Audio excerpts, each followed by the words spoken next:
At the age of 40 something, my clients bought their Mac Daddy dream home. This dream home has a pool outside, a basketball court, amazing views, huge property, like 4 garages, just ridiculous, right?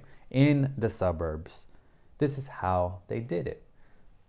And I talked to them about this. Number one, they had a budget and they stuck to it for many years. They wouldn't eat at restaurants. No, they would cook at home because they had a budget.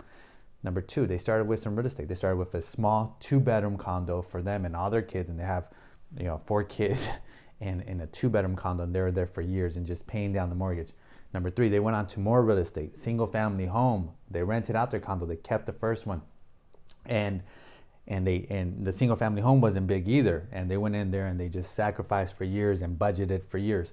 And then after that, they had enough equity in both of those properties and enough savings because they budgeted the entire time to go into the Mac Daddy dream home. It's just amazing property. So I'm very happy for them. I just wanted to share that story as a tip that if you want your Mac Daddy dream home, you have to start somewhere and you have to budget along the way. If you have any questions, hit us up. If you want to join our budgeting workshop, click the link below.